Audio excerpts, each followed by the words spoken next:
So, ayun, ito. Pag nasaksak mo na sa sa bendo, yung papuntang modem, ayan, may saksakan din yan. Ayan, board ang tawag dyan. Dyan yan sinasaksak, okay? So, yun.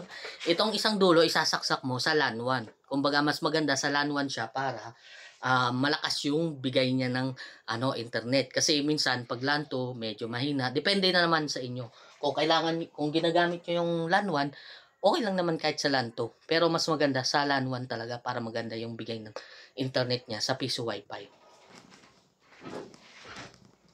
So ito, gamit natin yung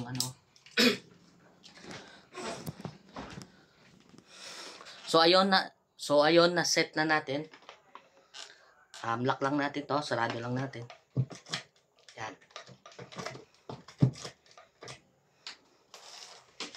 Yan. Saksak lang natin yung sa power supply, saksak lang natin to.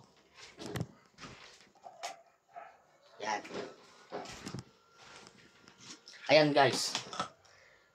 Meron siyang running LED light para sa kahit gabi makikita siya, kumbaga maliwanag siya, pwede siya.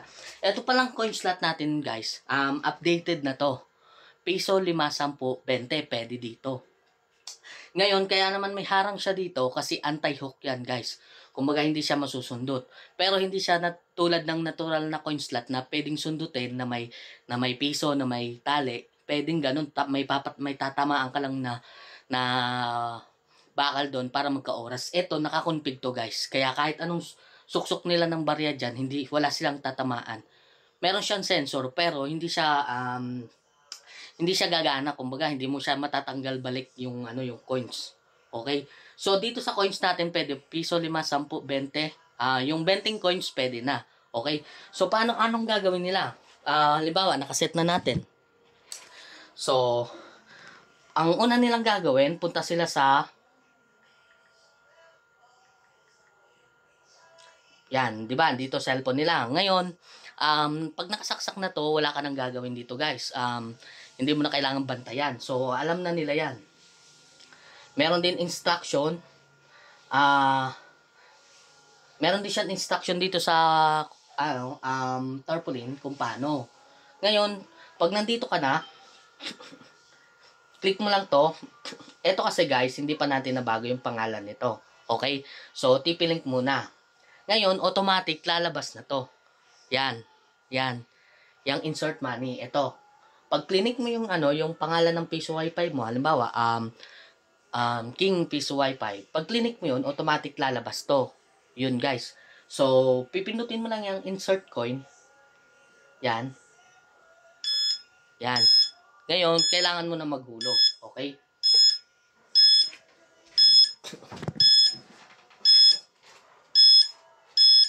Yung mga coins na dala ko. Yan.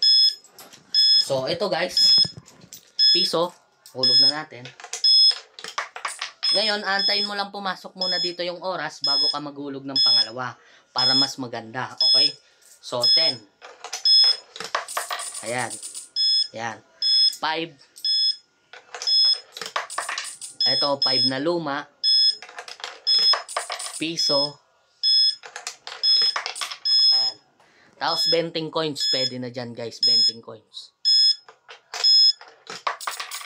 Yan. Yan. Kung nakikita man. Yan. Yan. So, ayun. Pipindutin mo lang tong done paying. Then, okay na. Automatic ka na. Nakakonect.